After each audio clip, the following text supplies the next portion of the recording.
Now everybody, for today's video, we will need Jesus Christ, indeed.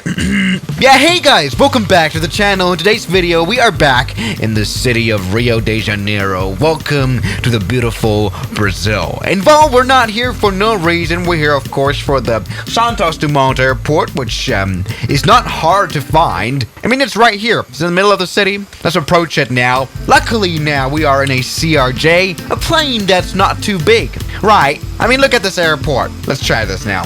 Now, the way you approach this airport is not that easy. Let's not run into the cables here.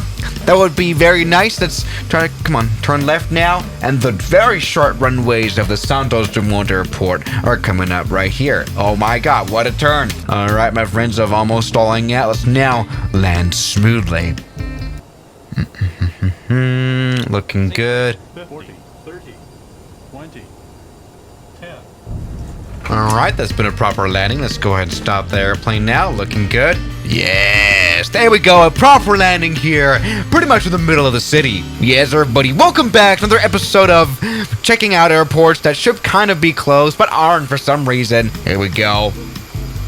Ooh, yes. Welcome everybody back to Santos DUMONT Airport here in Rio de Janeiro, indeed. Now this is for sure a bit of a historic airport built in 1936, you know, named after the legendary Alberto Santos Dumont, who was a Brazilian aeronaut, sportsman, and inventor. He did a lot of plane stuff. You know what? Brazil actually does have a lot of history in aviation. You know, 1936, that's quite a bit of an early building date. And well, this airport has been standing quite still ever since. Now, of course, the size of this airport is rather limited by the size of this peninsula that it's kind of built on. You know, there's just water surrounding it. Only small planes can for sure fly here. Longest runway is 4,000 feet long, which even for planes like the 737 could be an issue. Anyway, for the bigger planes that, for example, fly long-haul flights to all around the world, there's, for example, this big airport here for Rio de Janeiro, Galileo, Antonio, but we don't care about that. It's not, you know, a short runway that's just absolutely ridiculously dangerous. Now, of course, it's not only the short runway, it's also the mountain. In general, not very easy place. So it's very much surprising that there actually hasn't been a major accident at this airport since 1973, according to Wikipedia. Last incident was this kind of plane. I mean, I wouldn't be flying on that one. What is that? I've never heard of that one. That's just a Japanese plane. Okay, whatever. According to the proper statistics, this is one of the safest airports in the world right now. I mean, that's just crazy. Alright, we gotta make sure not to crash into Jesus, though. Jesus Christ. Yeah, let's try this one now. I mean, of course, there are some proper safety precautions done at this airport. Only special 737s can fly here. Actually, Boeing made special versions of the 737 just for this airport. It's called the short runway variant, which actually isn't much different from other 737s, but let's come in here for landing here in this MAX, which I might just not be the biggest fan of here. Especially here, the add-on, it's just not great. It doesn't look at all like the real one, but it does kind of fly like the real 737 MAX. So maybe attempt a little bit of a landing here. Now, the thing is, we've got two runways. They're not very different. The only difference is that one is wider and one is narrower. Interesting runway here. Come on, let's come in for a bit of a landing here. 30, 20. Alright, that's been on the touchdown zone. Let's go ahead and stop. Now, for sure, landings are not very, you know, smooth here. Kind of like London City, you can compare it quite well. Let's just hope for a stop, though, because we're getting closer to the edge of that runway that I want to. I mean, Jesus Christ. And, yeah, we're in the multiplayer. Sorry. Here we go, though! That's been a good landing. You know what? I'm rather satisfied with this landing. This was alright. There we go, looking good. Especially because landings here tend to be, again, not very smooth. I mean, we can take a look at this one. Oh, alright, you know what? That was not even that bad. Again, considering that this airport is pretty crazy. Let's check this out. Yeah, quite forceful, but I mean, just especially here in real life, I mean, look at this crazy approach. I do kind of feel sorry for all the people living down here. That's gonna be a lot of noise here that this airport causes, but who cares? All right, here's another view. This is also another 737 here, flown by the airline of Gol Airlines. All right, a little bit of a hard landing, but what is especially hard is, again, the braking. You go all the way into the brakes. Look at that.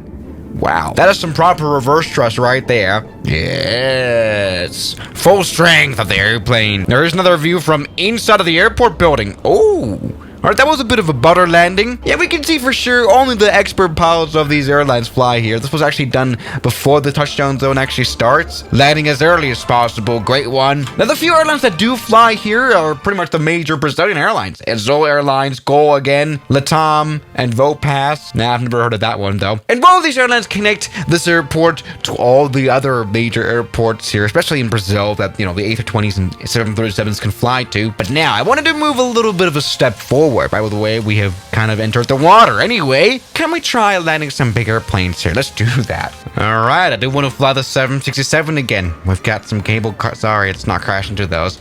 All right, let's do this now. Oh, God. What an approach this is. Alrighty, looking good now. Coming for a bit of a landing right here. That's not been very smooth. Okay, come on, let's stop this airplane now. Come on, full power into the braking. Maybe this is actually gonna work. Maybe. Let's give it a bit of a try. The 767. Yes. Yes. All right, you know what? That's actually kind of worked. Looking good. Now, while this has almost turned into a little bit of a major crash and a pretty hard landing, this is gone. Wow. Would I fly this plane here, though, on a daily basis? Probably not. But here we go. By the way, what I don't really get is all the spacing that you have between the actual runways and, you know, the proper ramp. Like, what is that supposed to be? I've never understood this.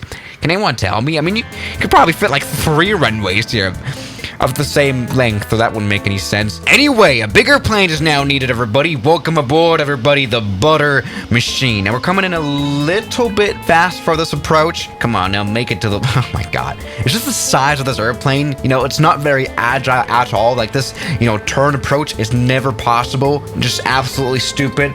Come on. Yes. A bit of a kamikaze approach, but you know what? As long as we will somewhat make this. Come on. 20. Retard. Alright, plane called me a retard. Probably especially for landing here at this place. Alright, looking good. Now let's grab the runway with our brakes. Maybe this is gonna work. You can do it, you can do it, you can do it. Yes, yes. I mean, you can even see all the skid marks, by the way, from those hard landings. I just want to mention that. Great. Here we go. Wait, are we stopping this? You know what? Maybe this airport isn't that dangerous after all, is it? Yes. Maybe even a smooth butter landing. Alright, you know what? That wasn't all too crazy smooth, but still kind of alright. Looking good here. Now, I'd really love to see the city here. This is great. Okay, now it's the safe operation. Not really. Like, this is really to the absolute maximums of what this plane can handle. Alright then. Let's make Captain Joe proud. Now, we are a little bit fast. We're just going to turn this approach into a proper kamikaze approach. Let's go and turn left. Jesus Christ. Yes. Put the landing gear down. You can do it, little 747. Runway coming up. Let's maybe not die. Yes. All right. Coming up. All right, that's been a little bit smooth. Let's go and stop all the way into the brakes. All of those reverse thrust. Come on, 4 engines that we've got here. Let's blow the brakes into entirety. Come on, maximum. Maximum strength. There we go. We have stopped. Yes, proving to you now that we don't even need that bigger airport. We can just fly here. You know what would make the whole thing more exciting, isn't it? You know what? This has actually been rather beautiful of a landing, hasn't it? My God. Now, I mean, by the way, I just wanted to really make this video here to check out this very beautiful scenery here. Jesus. This one costs 20 euro. I mean, that's all right for a price. Still costs more than a Ryanair flight, but still very beautiful. But then let me just say, this is definitely one of the most exciting airports that we have here for this flight simulator, and especially in real life as well. Now, would I fly here in bad weather? Absolutely not. Is this safe of an airport? Not really, but apparently it is, according to the statistics. That's all right. I mean, not a lot of planes fly here, of course, so it makes sense that, you know, there are not a lot of accidents happening. That's great. Now, do we still have the classical problems of having an airport like this in the middle of the city? Yes, you know, noise pollution, air pollution of the engines, space pollution. I mean, look how many homes you could build here. But if I look at, you know, okay, never mind. Look at all that green area here. You could build so many houses here. So no, that doesn't really hurt. That's great to see. And as long as there's no planes crashing into buildings, which is not really the case, that's great. So yeah, guys, flying in South America is always interesting here with these airports. And we're now landing without landing gear. Okay. What do you guys think of Santos Dumont Airport? Should it be closed? Definitely not. It's definitely a part of Brazilian identity. I mean, look at this one. And thank you guys for watching this video, and I'll see you guys tomorrow as always. Good night. Now, thank you to all my members here on YouTube, like Mike, Jacob, Tanner, Mubarak, Darren K, Oman the Human, Robbie, Tim, Matt, Sleepy Boy, Calvin, Kelly Chaos, Ryland, Moritz, Jackie Boy, New the York, Shadow, Noah, and Death Rider.